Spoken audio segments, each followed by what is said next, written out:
Para hadirin sekalian, seterusnya, majlis kita pada pagi ini, kita teruskan lagi dengan sesi perkongsian mengenai persediaan bakal graduan ijazah sarjana muda pendidikan dalam membina kerjaya oleh Setiausaha Suruhanjaya Perkhidmatan Pendidikan Malaysia.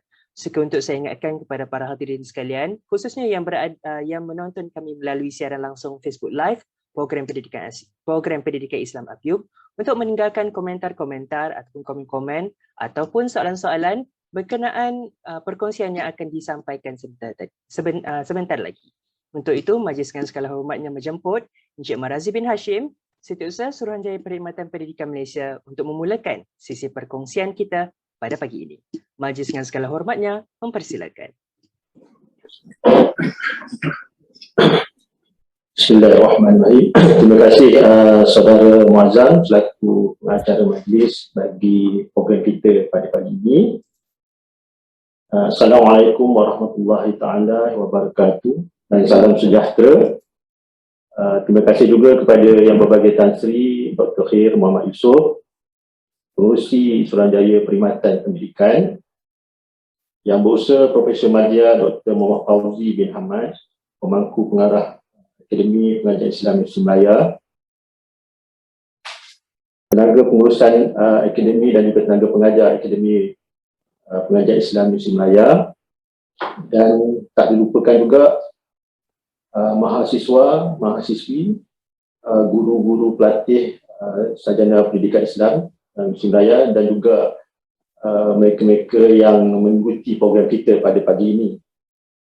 Saya ucapkan terima kasih sekali lagi kepada pihak penganjur pada pagi ini kerana memberi peluanglah kepada SPP untuk memberi sedikit penerangan lah dan juga berkongsi perkara-perkara yang berkaitan dengan urusan pengambilan dan juga temuduga bagi perkhidmatan pendidikan di G41. Pembentangan saya ataupun taklimat saya pada pagi ini ada juga berkaitan dengan perkara yang telah dimaklumkan oleh Tan Sri sebentar tadi, dan dia dua bahagian lah. Satu sedikit pengenalan SPP yang lebih mendalam sedikit, dan yang kedua berkaitan dengan skim perkhidmatan pendidikan yang akan menjurus kepada urusan-urusan pengambilan dan juga urusan temuduga. Saya rasa perkara inilah yang dinanti-nantikan oleh pelajar lah, graduan-graduan pendidikan lah, kerana ianya berkaitan dengan urusan pengambilan yang orang kata hangat diperkatakan semenjak pengumuman yang dibuat oleh Menteri Pendidikan pada 20 Jun yang lalu. Okey, mungkin boleh kita start dulu. Okey, next. Okey, seperti saya boleh, yang ini untuk yang pengenalan ini saya bagi brief saja ya. Seperti yang telah dimaklumkan oleh Tan Sri, kita ditubuhkan tahun 1974 dan fungsi yang dimaklumkan ada 4 yang penting lah, pelantikan, yang mana yang kita akan fokus nanti sebentar lagi, pengesahan dalam perkhidmatan, pemasukan ke dalam penjawatan tetap atau berpencen lah. Sebenarnya urusan pelantikan yang kita lakukan ni, maksudnya bila seorang guru ditawarkan pelantikan, dia urusannya dengan SPP tidak berhenti setakat itu saja. Sehinggalah mereka akan berurusan dengan SPP apabila ia telah mendapat pengesahan dalam perkhidmatan dan telah diberi penjawatan tetap atau berpencen lah. Selalunya ianya mengambil masa, kalau yang kata tak ada kes ataupun smooth saja dia urusan, dalam tempoh 3 tahun dia dah dapat tahap berpencen ataupun tidak, dan dia dah disahkan ni lah dalam penjawatan. Tapi ada kes-kes, dengan kes tu dia mengambil masa yang lebih panjang, ada 4 tahun, ada 5 tahun, 6 tahun, kerana ialah kita semua ada berbeza kan. Tapi kes ni jarang-jaranglah berlaku, tapi ada berlaku sebab Tan Sri dah kata tadi kan, bilangan pegawai pendidik ni dia ramai. Jadi kalau sekali ambil tu kita ambil dalam 10,000, 15,000. So adalah kes-kes yang mana mereka ni tak disahkan dalam perkhidmatan walaupun lebih daripada 3 atau 4 tahun. Okay. Untuk SPP kita ni terdiri daripada dua kumpulan lah. Satu ahli Suruhanjaya. Ahli Suruhanjaya tak aman. Mereka ni kebanyakan yang kesemuanya telah pembesara dari Perkhidmatan Awam lah. Dan juga urustia. Jadi saya sebagai setiausaha ialah wakil urustia lah. Okay, next. Okay. Basically kalau yang kalau saudari kalau lihat kalau untuk menjadi penjawat awam, dan selalu orang sebut Suruhanjaya Perkhidmatan Awam. Dan kita ada juga Suruhanjaya Perkhidmatan Kehakiman dan Perundangan, Suruhanjaya Perkhidmatan Polis lah. Jadi mereka ini mengambil untuk bidang-bidang tertentu lah. Suruhanjaya Perkhidmatan Awam ni kalau yang kita lihat menjadi selain daripada guru dan juga kehakiman, perundangan dan perkhidmatan polis. Yang itu diuruskan oleh, jadi dia berurusan dengan banyak kementerian. Kalau Suruhanjaya Perkhidmatan Pendidikan ni, kita hanya berurusan dengan 2 kementerian saja, iaitu Kementerian Pendidikan dan juga Kementerian Pengajian Tinggi. Dan mungkin kita boleh tengok slide yang seterusnya.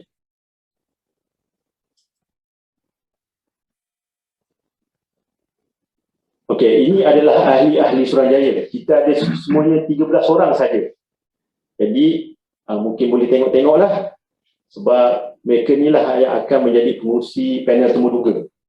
Termasuk juga Tansi pengurusi, Tansi Dr. K, dia akan menemuduga juga. Kalau ada setengah Suruhanjaya itu pengurusi, dia tak jadi panel, tapi kita bernasib baik, Tansi sendiri akan terlibat samalah dalam urusan temuduga. Jadi ahli-ahli yang kita ada ini adalah bekas-bekas penjawat awam, pengurusan tertinggi yang akan menemuduga tuan-tuan, mana yang mereka yang akan dipanggil temuduga lah, dan ikut jurusan masing-masing. Kita akan bagi-bagikan lah. Ada yang akan jadi panel temuduga pendidikan moral, ada pendidikan guru untuk option bahasa Inggeris.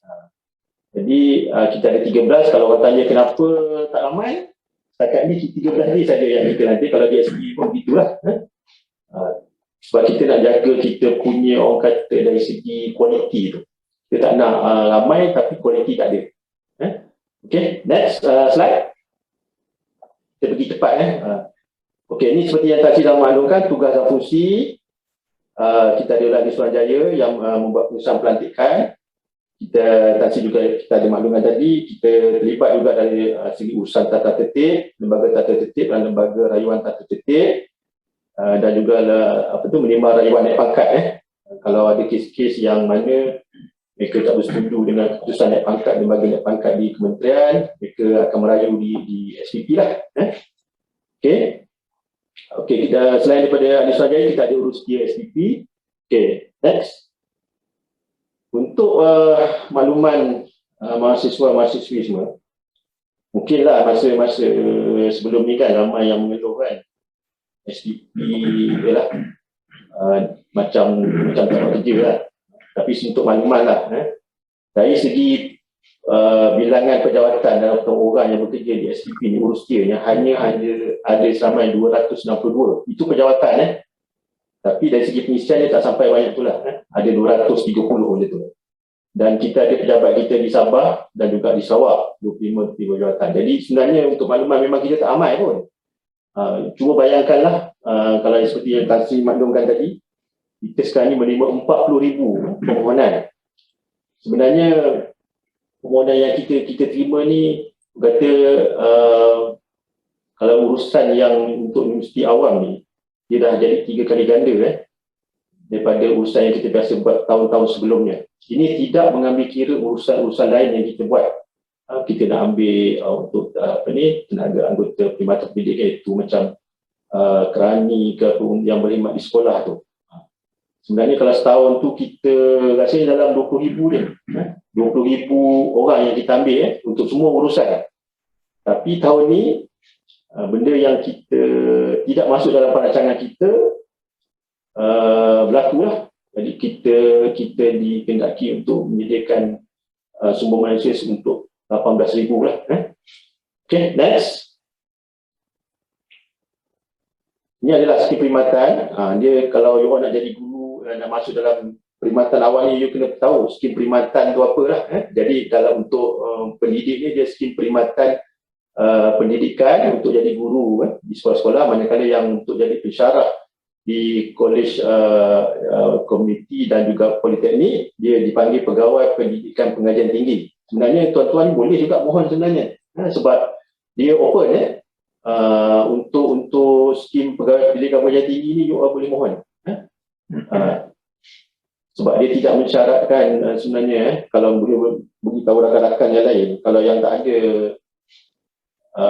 ikhtisas tu dia boleh mohon pegawai pendidikan pengajian tinggi ni sebab yang untuk jadi pegawai pendidikan pengajian tinggi tidak memerlukan ikhtisas setakat inilah. Okey, next. Ini adalah kumpulan anggota kumpulan pelaksana. Mereka ni kita lantik untuk menjadi pembantu lah ataupun kumpulan sokongan. Kebanyakannya yang ramai ini akan ditempatkan di sekolah-sekolah. Jadi pembantu tadbir keuangan, pembantu tadbir keranian, penyelia asrama. Untuk makluman kita ada 10,000 sekolah. You just imagine 10,000 sekolah. Ini sekolah kerajaan yang ada lah. Itu tak ambil lagi macam kolej, politeknik apa semua dan juga pejabat-pejabat pejabat pendidikan yang lain. Sekolah saja kita ada 10,000. Jadi kalau setengah sekolah tu minimum at least dia ada satu orang pembantu tadbir. Dan begitu juga sekolah-sekolah yang ada asrama, ada pembantu pengurusan murid. Ini yang actually tuan-tuan dan puan-puan yang akan terlibat lah kalau akan bekerjasama dengan diorang ni. Jadi kena tahu juga tenaga yang bekerja di yang menjadi warga pendidik. Okey, next. Okey, ini syarat asas lantikan. Saya rasa yang ini tuan-tuan dah layak lah. Okey, next. Saya tak perlu pergi jauh lah sebab sebenarnya fokus kita pada hari ini kita nak tengok pada urusan temuduga dan juga urusan pengambilan lah. Okey, next. Okey, ini adalah statistik yang kita ada. Kalau kita tengok pada tahun lepas kalau kita tengok permohonan tu 75,000. Kalau ikutkan pada tahun ni memang lebih lah. Dan kita sebenarnya juga mengalu-alukan lah bagi mereka untuk calon-calon OKU lah yang berkelayakan untuk memohon. Sebab kita dalam kerajaan ni memang kita ada orang kata pemilih yang 1% daripada tenaga penjawat awam ni kita macam macam ada peruntukan lah untuk pelantikan calon-calon OKU. Okey, next. Ini adalah proses kerja urusan pengambilan setiap tahun. Setiap tahun ianya bermula di Kementerian Pendidikan dan juga Kementerian Pengajian Tinggi. Kita tidak boleh buat urusan tu kita nak suka-suka nak buat pengambilan. Sebab kita tak tahu berapa yang diperlukan, option apa yang diperlukan dan juga bila. Kalau ikut perancangan kita tahun ni yang 18,000 ni tak ada. Yang ada bilangan kurang daripada itu sebenarnya. Tapi kita terpaksa adakan lah sebab orang kata Madikan KPM tu dah menyatakan mereka perlu dan mereka hendakkan segeralah. Sebenarnya perbincangan awal ni kita telah adakan lama dari segi maklumat macam mana timbulnya ada kelas matrix matrix bagi mereka-mereka yang untuk setengah-setengah bidang tu. Sebab maklumat ni saya rasa ni sumbangan Tan Sri K sendirilah. Sebab bila kita membuat urusan temuduga tahun-tahun sebelumnya, tahun 2020, tahun 2019, memang setiap kali kita buat urusan terdapat calon-calon guru yang tak dipanggil temuduga. Bukan kita tak nak panggil, tapi disebabkan mereka memang tak ada bidang tersebut. Bidang mereka lah yang nak dipanggil. Jadi berlakulah lambatkan bilangan guru-guru yang mengeluhkan 6 tahun tak dipanggil temuduga, 5 tahun tak dipanggil temuduga. Kita tak boleh nak buat apa sebab KPM tidak memerlukannya. Tidak menyatakan keperluan mereka. Zero orang kata. Dan ada setengah tu ada tapi bilangannya sedikit. Tapi kita tidaklah menapis orang kata ikut CGPA ke apa. Kita tetap memanggil semua calon-calon lah. Jadi bila kita dah dapat daripada pemohon KPM, selalunya awal tahun kita dah dapat perancangan lah, berapa. KPM kata, okay, this year saya nak kali ni dipahami oleh pelajar-pelajar lah, sebab setiap tahun, saban tahun benda ni dibangkitkan lah. Mereka tahu ada kekosongan di sekolah, ada kekosongan sekolah di distrik ni, di kawasan ni, di negeri ni. Tapi kenapa SPP tak panggil? Sebab apa yang berlaku di bawah tu, hanya KPM saja yang akan tentukan dia nak option apa dan berapa bilangannya. Dan kita akan hanya ambil yang dipohon oleh KPM lah. Jadi KPM ni dia banyak prosesnya dan banyak faktor-faktor yang menentukan bilangan berapa yang mereka boleh ambil. Sebab dia juga melibatkan agensi pusat. Dalam kes ni JPA lah, Jabatan Perkhidmatan Awam.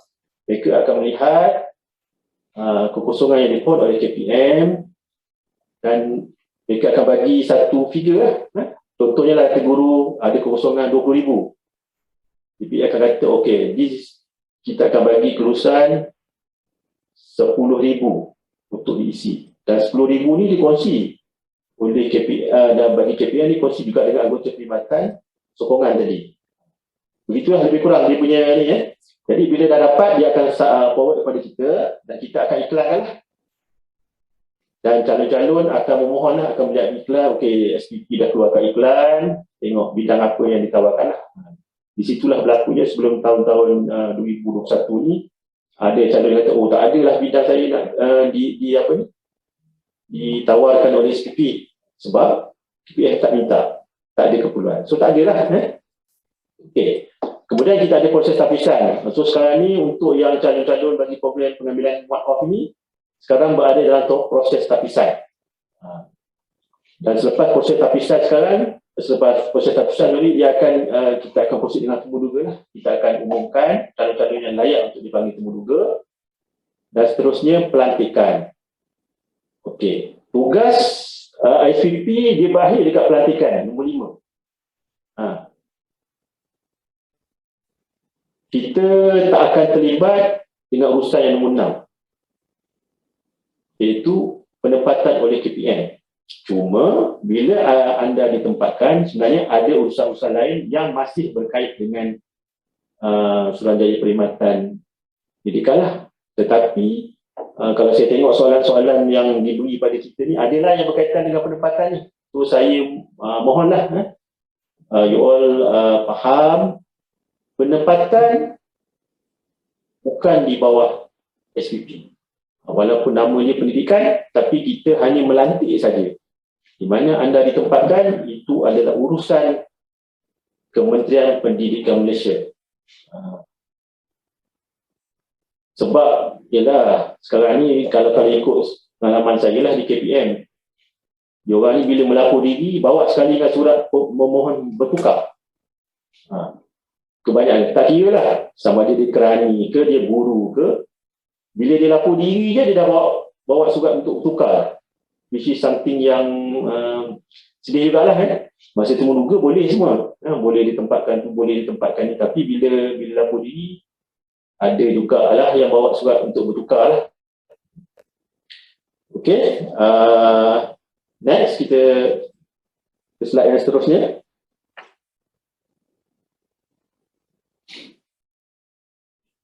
Okey, ni yang tadi untuk usaha pertama. Cuma saya ingin maklumkan dekat sini, KPM ni dia ada pelajar-pelajar yang ditaja, pelajar yang ditaja, dan selalunya pelajar-pelajar yang ditaja ni dia special sikit lah.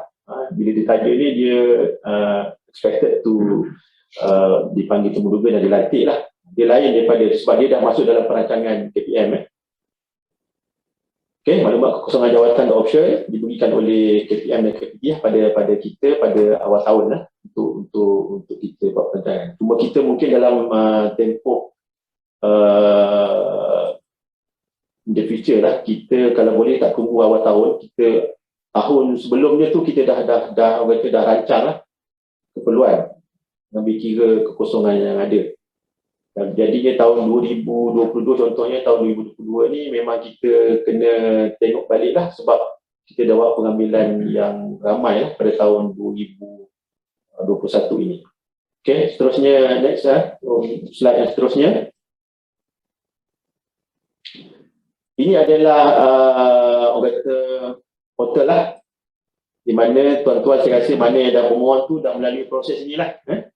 Kemudian bagi calon anggota Perkhidmatan Pendidikan, kalau mereka yang kata 5-6 tahun tak berjaya, tak dipanggil tu, pernah juga terlibat dengan permohonan yang kita gunakan Job Malaysia.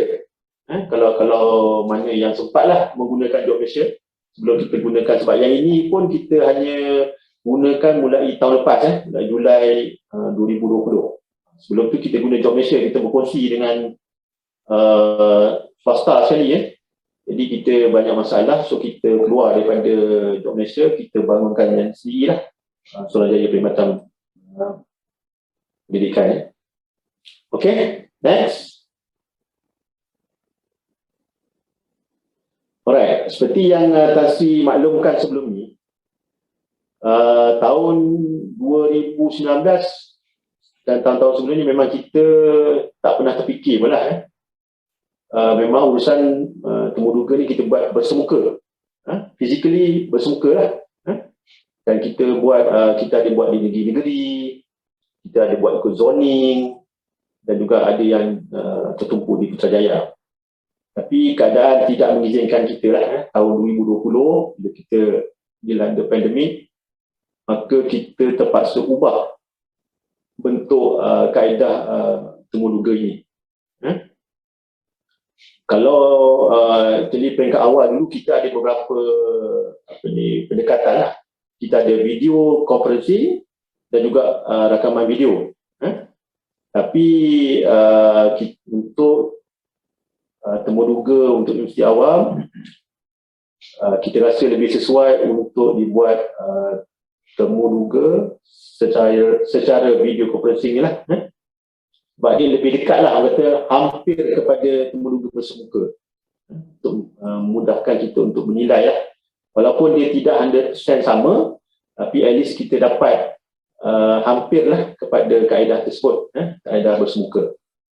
Dan sekarang ni kalau untuk temuduga sekarang ni kita berada di SPP Putrajaya, Urustia ni di sini, tapi calon boleh berada di mana-mana lah.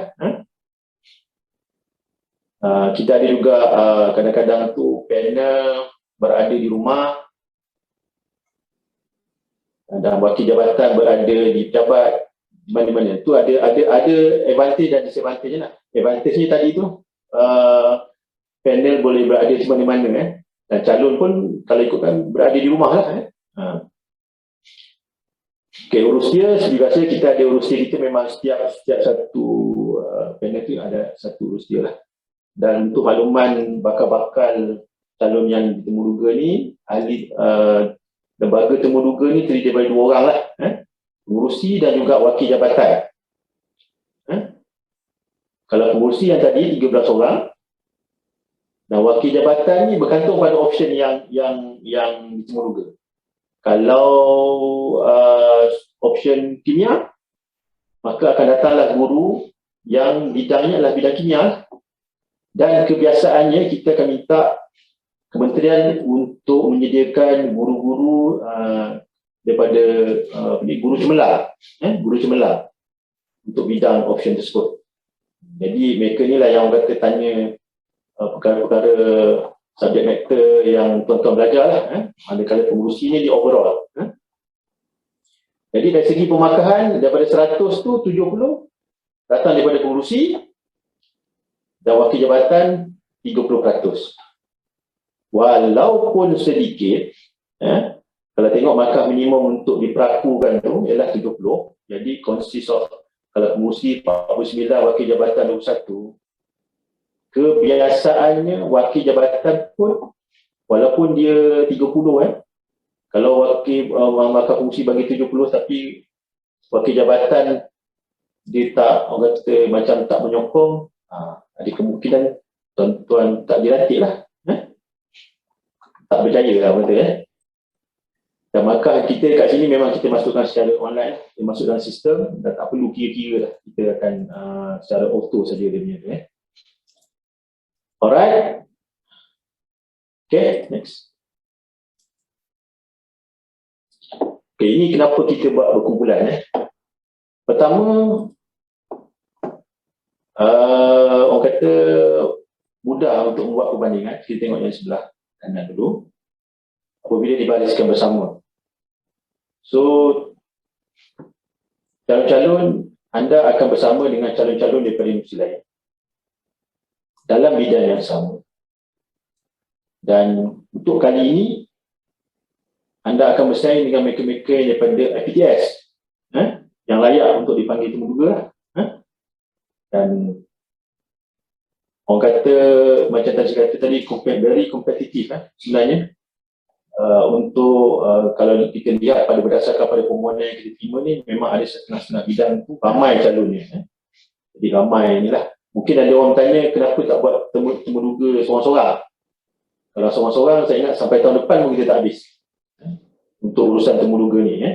Sebab bilangan yang kita ada ni besar, dan kita kalau ikut deadline yang dia bagi, bulan 10 nak buat penempatan berpasar lah, berperingkat-peringkat.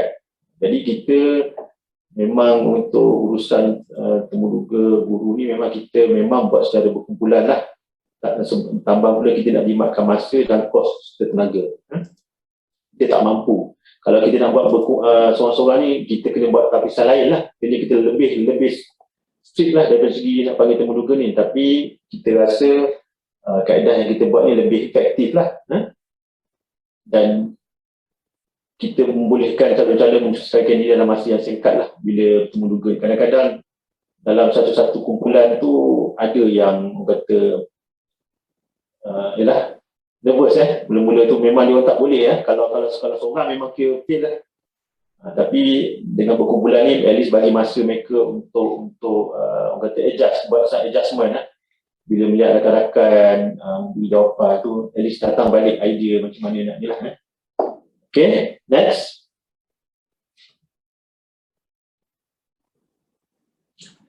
Ini adalah perkara-perkara yang kata dinilai lah, skop ataupun orang kata perkara yang diambil kira dalam temuduga. Ini hanya panduan lah sebenarnya kepada ahli panel.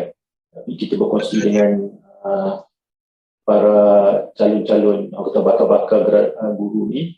Ini adalah skop-skop yang orang kata akan dibincangkan semasa temuduga, akan ditanya kepada calon temuduga. Keterampilan diri dan sikap ni is a must.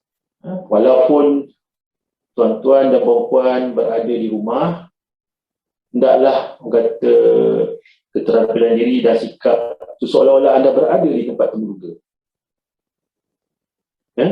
Jangan orang kata ambil mudahlah perkara ni.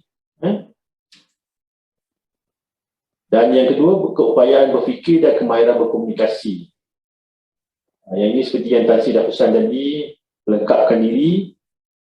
Cuma pesan saya lah, benda ni sebenarnya bukan you boleh orang kata berlatih seminggu dua, sebulan dua.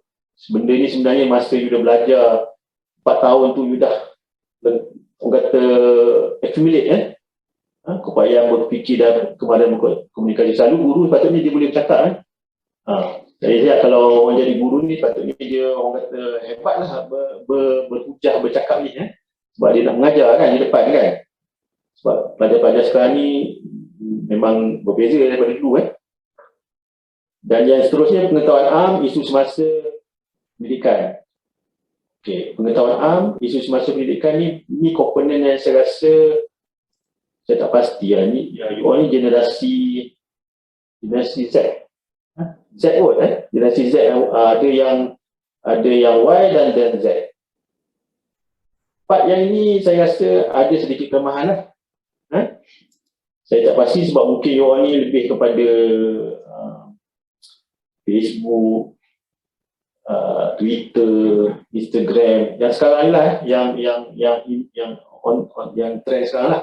Tapi pemerhatian saya komponen ni agak lemah lah. Tak semua calon-calon berminat. Tak pasti, mungkin yang tak ramai. Tapi keseluruhannya agak kurang sikit yang di sini. Jadi benda ni kena banyak membaca lah sebenarnya dan banyak ambil tahu dalam keadaan semasa sekarang ni. Sebab yang ni Panel suka sangat tanya ni benda-benda ni. Nak tengok you all, sebab dia akan relatekan dengan keupayaan berfikir dan kemahiran berkomunikasi. Dia boleh tanya anything under the sky. So you all kena ni general knowledge. Dan yang keempat ni, ni wakil jabatan yang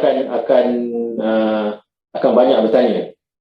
Yang ini nak tengok orang kata jiwa mengajarnya, jiwa seorang guru tu keluar tak masa ni? Adakah semuanya di fingertips? Atau you belajar, you orang kata apa? Dalam tempoh sebulan 2 ni baru nak revise balik. Dia tak masuk, tak menjiwai lah keguruan ni, semangat keguruan ni. Okay, next slide. Okay, ini kita berkongsi lah sedikit pemerhatian daripada Ahli Suruhanjaya dan juga yang menduga lah. Keterampilan diri dan sikap ni, kalau dia sikap tidak peduli, macam saya katalah, jangan ambil mudah, tapi tak kisah dari segi pakaian dan apa, anggaplah seolah-olah anda hadir temuduga itu secara fizikal, kurang bersedia untuk ditemuduga. Ini pemerhatian, mungkin tak tahulah, mungkin ada juga bagi calon-calon yang dah lama, mungkin dah 6 tahun, dah tinggalkan dan tak pernah dipanggil temuduga, lepas tu pun dia dah buat kerja temuduga. Tapi untuk dipanggil temuduga, dia kena bersedia lah, sebab bila anda bersama dengan kumpulan lain, rakan-rakan lain yang bersedia, nampaklah you punya kekurangan tu. So kalau kalau ada dalam soalan ni, macam mana calon tu dapat markah rendah ni lah, dia punya tu. Sebab bila berkumpulan akan nampak dengan jelas. Bila anda berhadapan tu, panel temuduga akan nampak. Automatically dia akan nampak you kurang. Dan tugas ahli panel temuduga adalah untuk mencari orang yang bagus lah. Dari segi kualiti, keterampilan, dari segi keyakinan diri, automatik dia akan nampak walaupun dalam tempoh yang singkat. Even dalam sesi pengenalan diri saja pun dia dah boleh tengok you confident atau tak confident untuk bercakap. Itu bukan subjek matter yang susah sebenarnya. You memperkenalkan diri you. Okay, penampilan diri kurang memuaskan seperti yang tadi lah, jadi kena bersedia. Keupayaan berfikir dan kemahiran berkomunikasi. Penyampaian kurang meyakinkan, tidak tersusun dan tidak jelas. Kalau based on pengalaman saya lah, kalau tengok sesi temuduga ni kadang-kadang macam ada satu template. Kalau Universiti A ni, begini cara dia memperkenalkan diri. Habis, kalau A start dengan satu template, B pun ikut. Kalau lebih-lebih kalau dia universiti yang sama lah. Sama je dia punya tu. Tak ada perbezaan lah. Sama je. So, kalau yang okey lah. Tapi kalau ada yang tak meyakinkan tu, dia macam tergagap-gagap. Sebab kita kena ingat, dia memperkenalkan diri dia. Umur dia dah 25 tahun, kalau dia tak kenal diri dia, tak tahu macam mana. Kat situ pun kita dah ni lah. Jadi kena ni lah. Kedua, kurang pelibatan dalam perbincangan. Ini mungkin timbul apabila calon kurang bersedia, calon kurang mahir ataupun sebab tu saya setiap kali kalau tu saya berpesan lah kepada calon-calon, benda-benda ni adalah benda yang you belajar 4 tahun. Kalau you tidak menjiwai, you tidak memahami konsep mengajar, benda ni akan keluar semasa you temuduga. Sebab you tak dekat fingertips, benda ni akan terkeluar. Sebab you tak boleh bersedia just untuk sebulan 2 bulan saja. Tidak dapat memberi idea, ulasan tentang isu-isu yang dibincangkan dengan meyakinkan. Yang inilah banyak akan berlaku apabila ditanya oleh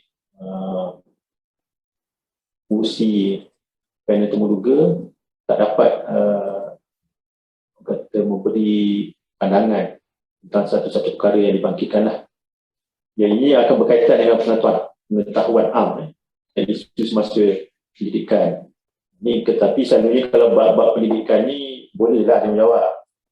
Dan sebenarnya ada juga ahli panel berkata semasa urusan temuduga secara online ni, kita sebenarnya ahli Suruhanjaya ni boleh tengok ni calon-calon ni dia duduk gunakan internet untuk mendapatkan maklumat. Nampak? Jangan kata tak nampak. Ahli panel boleh nampak. Mereka menggunakan internet lah untuk mendapatkan maklumat. Okey, pengetahuan bidang tugas ikhtisas. Yang ini ilmu pedagogi ni, subjek matter ni, bidang yang tuan-tuan ni, wakil jabatan akan bertanya lah. So, kalau lemah dari segi content knowledge ni, mereka akan nampak jugalah di sini.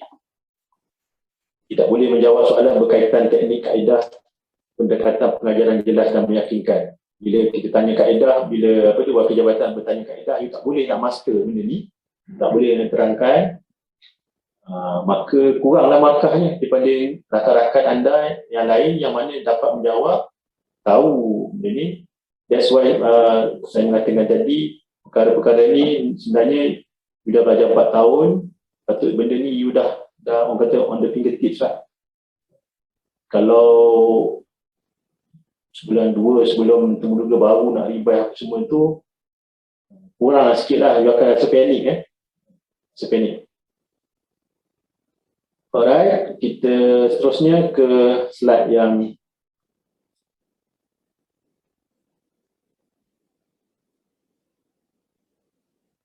okey. So, untuk kaedah temuduga bagi pengambilan one-off ini, kita akan buat secara video conferencing. Video rakaman ni kita elakkanlah. InsyaAllah kita akan buat video conferencing. Pelaksanaan akan secara berkumpulan. So, buat persediaan lah. Mungkin ada yang dapat bersekali dengan rakan-rakan, tapi kemungkinan ada yang you orang tak kenal lah kan. Secara online ni, tiba-tiba tengok mungkin rakan daripada universiti lain, dan calon perlu kemukakan dokumen sebelum temuduga. Yang ini pun telah berlaku prosesnya. Kita tengah orang kata sorting lah, melihat mereka-mereka yang memenuhi syarat saja untuk dipanggil temuduga lah. InsyaAllah kalau tiada halangan, kita cuba secepat mungkin lah.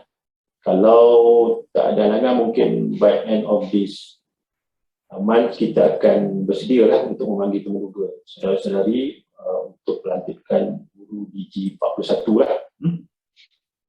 Dan video konferensi ini kita akan gunakan platform Webex. Bab yang nombor 2 ni, saya mohonlah pada pelajar untuk pastikanlah connection yang baik. Yang ini kita nak pastikan 100% pun tak boleh, tapi you kena cuba make sure benda ni tak berlaku lah. Sebab kalau ikut pengalaman kita, memang ada semasa temuduga putus, ataupun keluar suara, gambar tak ada, keluar gambar, suara tak ada. Ini adalah orang kata isu-isu yang semasa membuat urusan temuduga video conferencing ni. Okay, boleh guna laptop, telefon atau tablet. Sebenarnya kita mudahkanlah. Kalau kita kata nanti guna laptop, ada isu pula kan. Tapi tiga-tiga alat ini boleh digunakan untuk tujuan temuduga lah.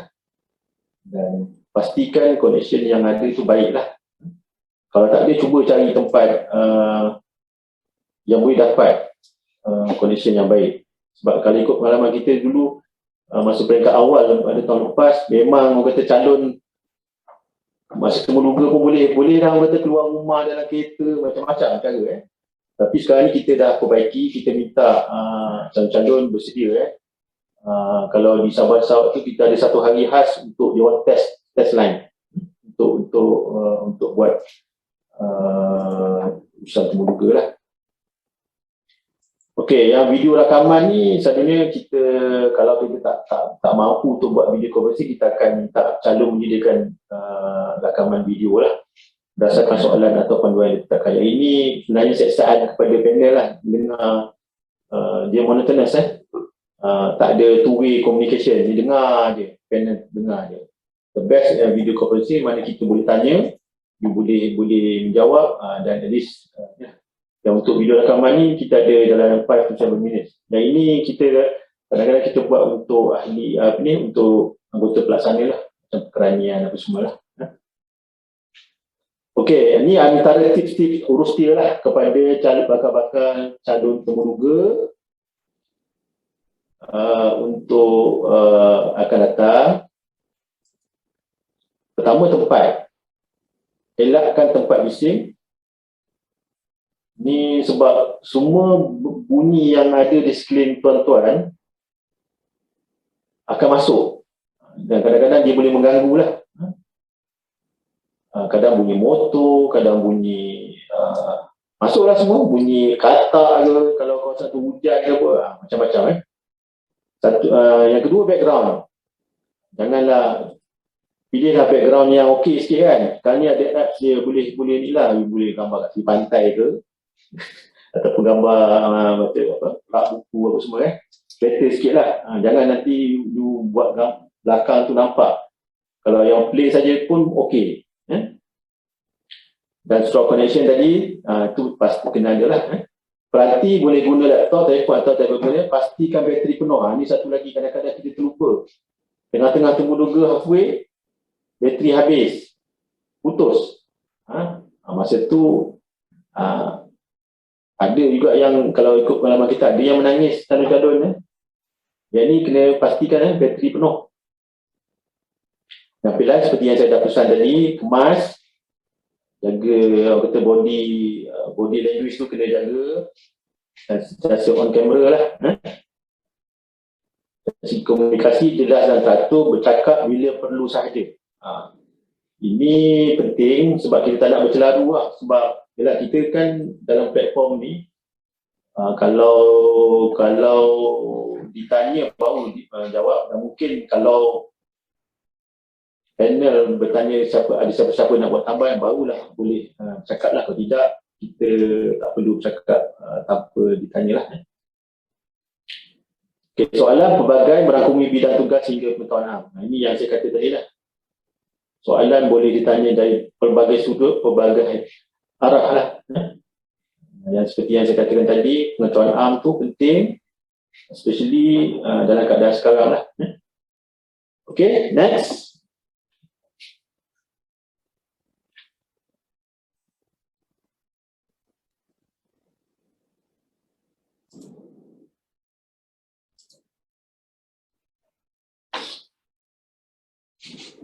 Okay, sebaik saja kita selesai urusan temuduga, kita akan mengira markah, dan senarai-senarai ini, senarai nama yang diperaku akan dibawa dalam mesyuarat Suruhanjaya lah. Mana yang akan difungsi oleh Kansel HCE bagi tujuan perakuan untuk dilantik tetap. Dan kita akan keluarkan surat tawaran pelantikan mengikut tata cara dan syarat yang ditetapkan oleh PUA 1-2012 lah. Dan selalunya calon-calon perlu download lah perkara ini. Cuma keputusan pelantikan ni dia akan berbeza dengan surat tarikh berlaku diri. Kita akan bagi senarai yang berjaya dilantik kepada KPM, dan KPM akan memberi tarikh untuk berlaku diri lah, bertugas, dan ianya adalah terletak di bawah bidang kuasa Kementerian Pendidikan Malaysia. Yang ini selalunya bila kita dah keluarkan pelantikan ni, ramai yang tanya lah bila nak dipanggil, nak ditempatkan. Tanya dekat SPP. So saya jelaskan kat sini, bila kita dah keluarkan surat pelantikan, habislah urusan pengambilan dia kat situ. Maka urusan penempatan akan jatuh di bawah kuasa Kementerian Pendidikan Malaysia. So nak kena tanya Kementerian Pendidikan Malaysia lah. Sebab dia ada urusan-urusan lain yang mereka perlu selesaikan lah. Untuk makluman calon-calon, semasa pengumuman dibuat oleh Menteri Pendidikan, guru-guru yang dalam perkhidmatan pun bising juga sebenarnya. Sebab mereka ni ada membuat permohonan pertukaran. Permohonan pertukaran untuk mengisi jawatan-jawatan yang kosong dekat tempat-tempat yang ada berkenaan. Especially guru-guru yang berada di Sabah dan Sarawak. Mereka inilah yang pemohon untuk ditukarkan. Mereka ni dah berkhidmat 7-8 tahun. Tak sekiranya selain daripada Sabah dan Sarawak, ada juga di Johor, Selangor. Mereka ni Jadi kebiasaannya KPM akan selesaikan pertukaran mereka ni, barulah dibuat penempatan tuan-tuan dan puan-puan. Jadi secara orang kata indirectly saying that ada soalan-soalan kata penempatan tu adakah akan ditempatkan di Sabah dan Sarawak, itu terpulang kepada KPM.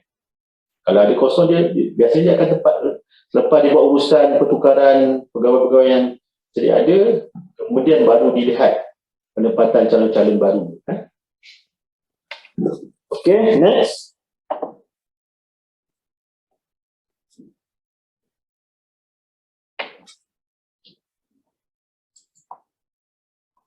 Okay, slide seterusnya. Okay, ini ada satu perkara yang bukan kurang diambil berat, tapi kadang-kadang kita terlupa. Ada satu lagi proses yang dibuat semasa pelantikan, itu semasa kita nak berlapor diri, kita perlu bawa laporan perubatan. Ini saya nak ingatkan. Calon-calon yang melapor diri perlu diperiksa dan diperakui sihat untuk berkhidmat oleh pengamal perubatan berdaftar. Kalau you datang tu, kalau dicatat kurang sihat tapi boleh dipertimbang untuk dilantik, you tak boleh lapor diri sebenarnya. Sehingga kita SPP membenarkan. Ni you kena ingat ni, tapi lah ni one step selepas daripada dapat pelantikan lah. Tapi kena ingat ni. Selain daripada itu, calon hendaklah membuat satu akuan berkanun. Tidak menjadi apa-apa rekod jenayah. Siapa yang ada rekod jenayah boleh tidak pernah dibuang kerja, bukannya pernah didadah, tidak memiliki kewarganegaraan asing. Ada kes ada, jarang-jarang ada juga. Bukan seorang bankrupt, tidak dibesarkan atas sebab kesihatan dan tidak pernah ditamatkan perkhidmatan dari perkhidmatan awam. Jadi kalau ditamatkan dalam perkhidmatan awam ni sebab kes-kes tata tertib. So kalau kes tata tertib ni kebiasaannya tak boleh dilantik lagi lah. Alright, kita dah almost habis. Okay, next. Apa ada? Apa dah tadi slide?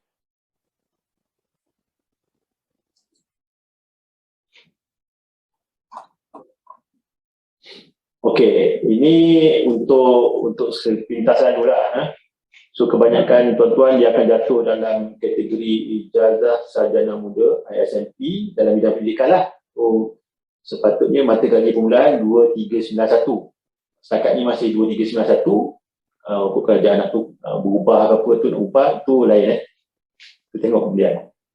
Mungkin ada juga yang akan jatuh dalam kategori yang sarjana dalam bidang berkaitan, ada tu, tapi yang gaji tu memang tinggi, tapi dia adalah yang dalam bidang berkaitan. Yang ini kita kena bincang dengan kementerian lah, bidang berkaitan serta diploma pendidikan. Yang setakat ni PhD saya tak jumpa lagi lah, tak ada lagi. Okay, yang untuk ijazah sarjana muda dalam bidang berkaitan serta diploma pendidikan, maksudnya dia punya sarjana muda dia tak ada pendidikan tapi dia ada diploma pendidikan. Itu gaji dia rendah sikit. 2188. Right? Okay. Tu okay, nak tengok. Yang ni tak sama kot yang tadi Lepas mana? Selepas orang pelantikan tu urusan kepada KPM. Okey, cuma tadi yang sebenarnya untuk kita nak highlight tadi, baik balik slide tadi.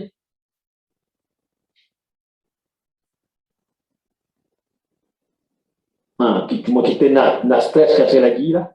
Selepas tawaran pelantikan, yang nombor 6 tu semua urusan adalah akan dibuat oleh KPM lah. Sebab kita banyak, setiap kali lepas kita buat surat pelantikan ni, soalan-soalan penempatan ni, orang kata memang kegemaran lah. Calon-calon bila kami nak ditempatkan, ianya tidak lagi di bawah SPP urusannya mestilah dengan KPM penempatan, sebab KPM saja tahu di mana kosong bila dia nak tempatkan. Okey, so saya rasa selesai untuk perkongsian sedikit mengenai persediaan calon-calon untuk menghadiri temuduga dan perkara-perkara yang berkaitan lah. Dan sebenarnya Rustia pun telah memberi pertanyaan soal jawab lah wacana kerjaya bersama SPP. Jadi sebelum kita